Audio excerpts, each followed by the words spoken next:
I'm just sitting out here on my back deck enjoying this nice weather before it gets crazy hot here in Georgia. And if you've never been here before, I'm Lisa from 5 Hours Homestead. It's kind of a nice warm weather, but not too hot out right now. Just had lunch out here with the girls and built them a new table that a friend bought for my daughter's birthday. And just looking out at the nature and things, I'm going to show you some views. So here you get to see an aerial view of the garden. You probably haven't seen this span before, but there's the size of the garden, and over in the corner you can see those containers where the tomatoes are, and right there, that's the blueberry bush that has all those blueberries overflowing on it. But yeah, that's the shot of the garden that you typically don't see from this angle. And over here is the chickens. We are definitely having plans to expand their run. We might change things up a bit and give them a little bit more covered space, but right now they are living their best life, and that shed is their coop, actually. We have nesting boxes in there and everything. And here's the cute little table we just got. Want to say hi?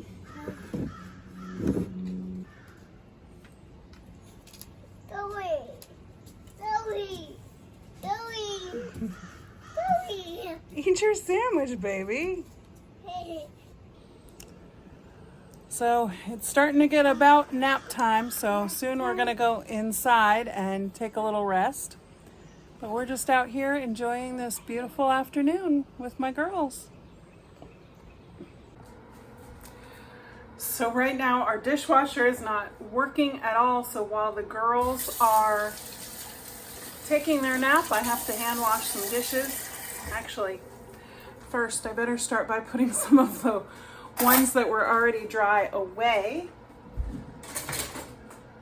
or else we're going to be totally stacked up.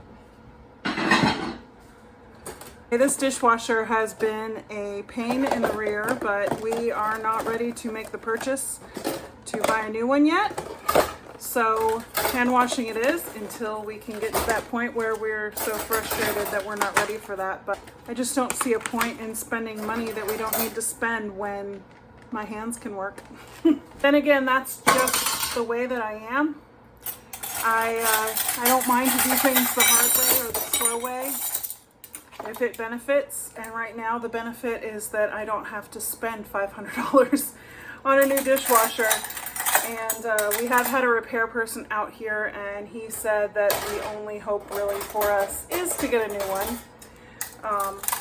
So that's just life right now. We're gonna do the hard things and wash dishes as we make them. So what's that one chore that most people hate that you actually like?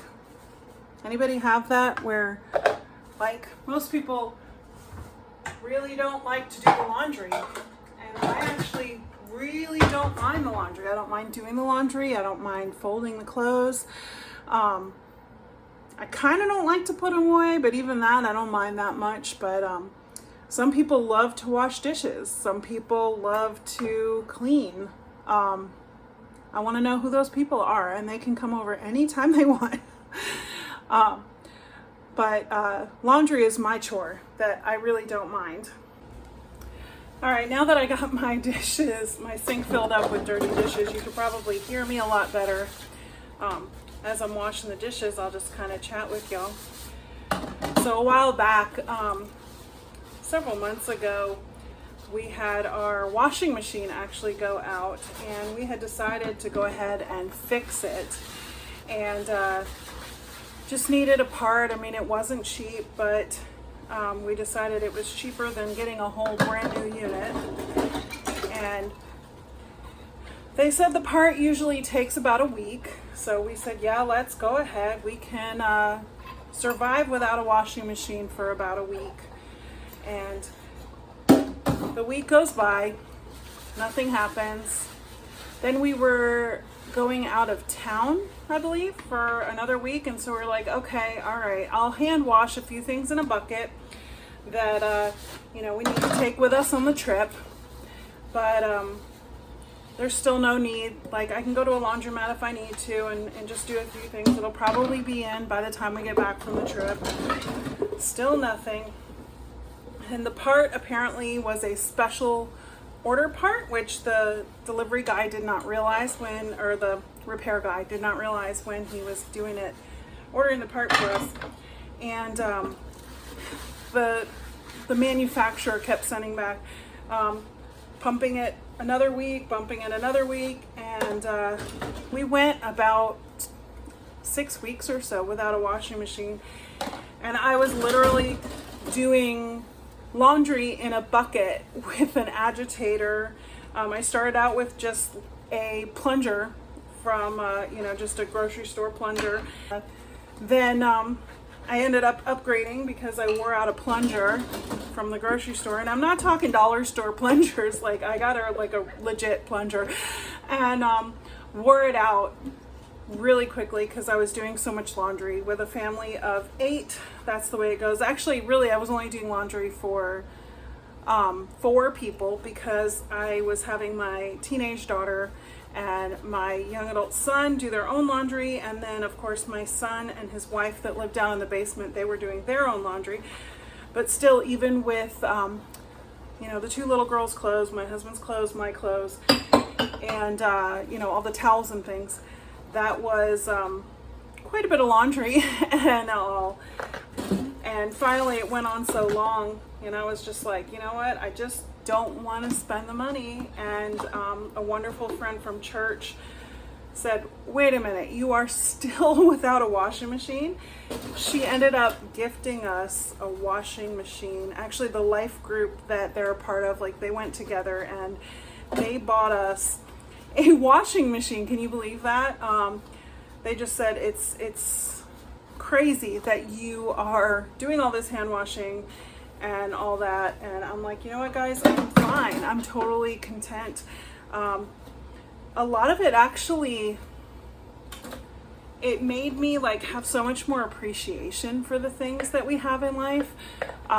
If you think back to, you know, before washing machines were really a thing or commonplace, people were doing all their laundry by hand. It made me think twice before I threw something in the washing. You know, does that really need to be washed right now? Like jeans. You know, how many times do we wear jeans just a little short period of time and throw them in the washing machine? And I was getting a lot more use out of my clothes. I was, you know, making sure the children didn't change their clothes, you know, super fast, as they sometimes do. And it just made me appreciate what we have all that much more. And it gave me a chance to just slow down and really focus and think through things. I did a lot of praying while I was washing. I did a lot of thankfulness for my family as I was washing their clothes by hand. I was thanking God for the members of my family and how grateful I am that I have laundry to do because I have a family. And that's a beautiful thing. I know there's a lot of people out there that long to have a family, long to have children, and how blessed am I that I get to do these things for my family. Thankfully, our dryer was working, so I was able to do that, although I wouldn't have minded hanging it out if I had a clothesline. I have literally been asking my husband pretty much since the very beginning of our marriage, and we have been married for 25 years. I keep telling him, I want a clothesline. I want a clothesline. And he said, you don't want a clothesline. You don't want to hang out clothes. And yes, I do. I don't mind it so much. I probably wouldn't do everything out on the clothesline, but sometimes, you know, especially when you have like a big comforter and those take forever to dry, why not just let the sun do that work for me? But have you ever gone through something where at first it seemed like a hardship, it seemed like something that was a negative, and then it really turned into a positive because it caused you to slow your pace and really contemplate and hold dear to what you have? I think that's one of the main reasons why I like doing things the old-fashioned way. It slows you down. Growing my own food, making things from scratch, cooking, dehydrating, things like that. I just put a load in the dehydrator, had a few strawberries that were getting past prime. We had some bananas that were getting past prime and some apples. And so I just went ahead and threw them in the dehydrator, and the little girls are super excited to make some fun little fruit trail mix with that. But I love doing that because it just connects you to the way things used to be. And life wasn't always this easy. And I'm not always sure that easy life is a good thing. So many of our modern conveniences have disconnected us from things that are good in our life. And so that's why I love doing things slow and purposeful, and for, doing things self-sufficiently so that I don't have to rely on the grocery store to get a loaf of bread if I want to. Now, for real, I get bread at the grocery store all the time. I actually rarely bake bread, but I know how to. And those are all great skills to have should I go into another situation. We all know what 2020 did to us all and put us where the grocery store's shelves were empty. And I didn't have to worry because I know how to make bread. And since then, I have honed those skills even more. I know how to do so much more than I used to do. I've always canned, but now I've expanded my canning capabilities and things like that, and we'll be doing more videos on canning as the canning season rolls through, as we start getting lots of harvest and things like that. But gathered some supplies from my downstairs pantry and started some beans to soak to make a chili for tomorrow.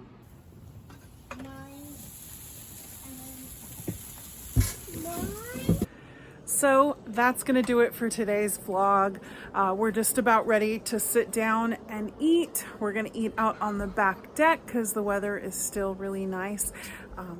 I hope you enjoyed this kind of day in the life. So until next time, blessings. I hope y'all have a wonderful day. Blessings until next time.